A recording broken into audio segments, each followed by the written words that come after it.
Sous la forme de fontaines de lave spectaculaires ou d'explosions meurtrières, elles peuvent engloutir des villes entières sous des nuages brûlants de cendres et de gaz, ou transformer des fleuves paisibles en torrents de boue et de débris. Les scientifiques s'efforcent de comprendre ces bombes à retardement imprévisibles. Nous avons été pris au dépourvu par ce qui s'est révélé un événement sans précédent. Nous allons parcourir la planète pour étudier certaines des éruptions les plus marquantes de notre époque.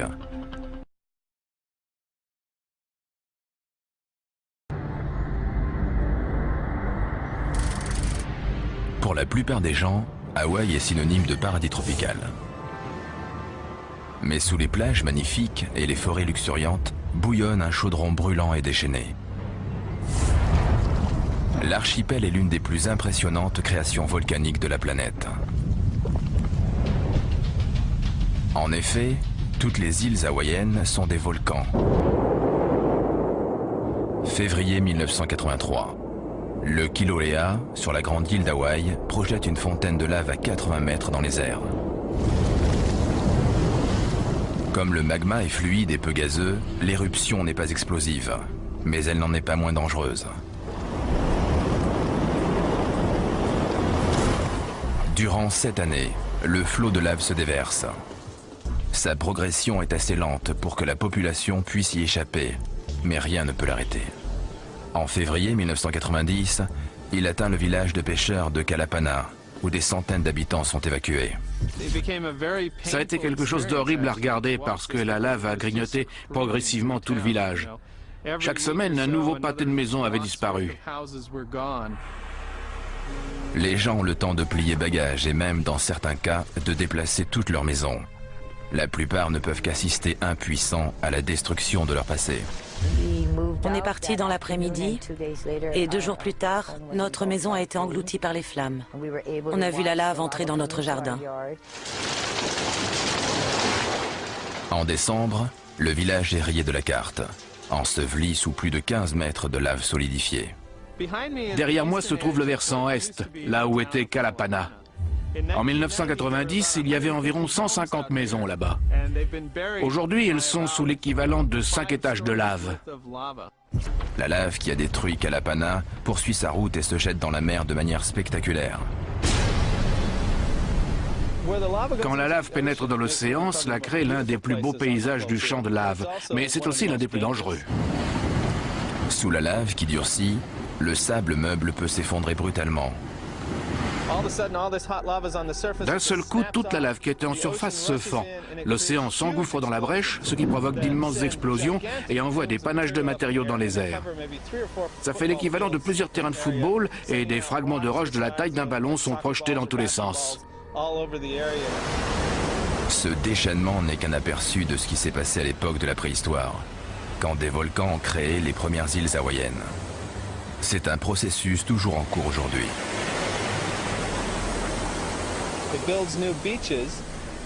Cela forme de nouvelles plages sur lesquelles la lave continue à avancer et ainsi de suite. Au final, on a une nouvelle parcelle de terre qu'on appelle un delta de lave. Depuis 1983, le Kilauea a délogé près de 200 familles et ses dégâts se chiffrent à plusieurs millions d'euros.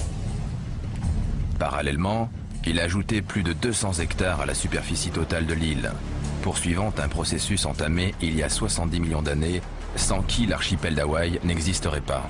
C'est l'exemple parfait de la puissance à la fois créatrice et destructrice d'un volcan. Le lent écoulement du magma est une menace permanente, mais qui se traduit rarement par des explosions violentes. Pour notre prochain cas d'étude, du magma plus épais, prisonnier d'une poudrière géologique, déclenchera une éruption volcanique explosive. L'un de ces monstres a dévasté la moitié d'un pays et tué 19 personnes.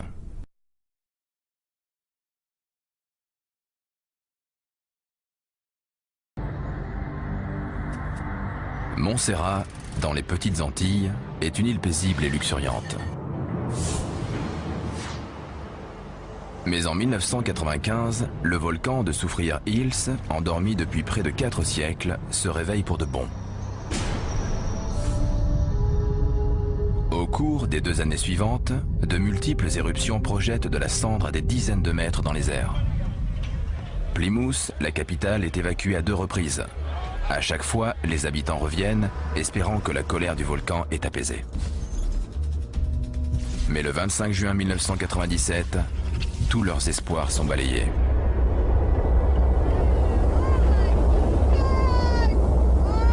À 13 h, un gigantesque nuage de cendres s'élève dans le ciel, sur pratiquement 10 km.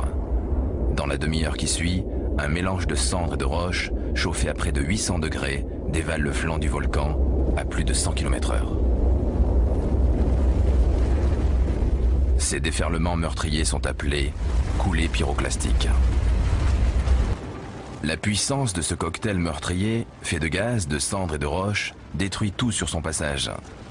Sans pouvoir rien faire, Roy voit des villages entiers réduits à néant. Il est parvenu à échapper à la coulée, mais il n'est pas encore hors de danger.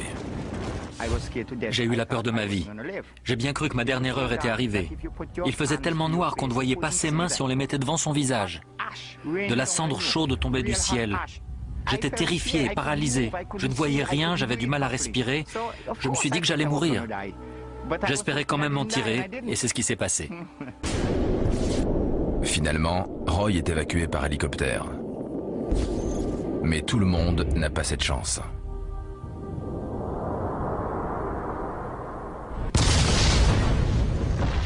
Mais le volcan n'a pas dit son dernier mot. Au cours des 4 mois qui suivent, les éruptions et les coulées pyroclastiques continuent. Nous avons eu plus de 70 explosions en un mois, et jusqu'à 4 par jour. Chacune provoquait un champignon de cendres qui montait très haut dans le ciel, au-dessus du volcan. Chaque explosion a donné naissance à des coulées pyroclastiques qui se sont propagées dans toutes les directions autour du volcan. Derrière moi, vous voyez la trace de l'une d'elles. Elle a traversé cette montagne et calciné toute la végétation.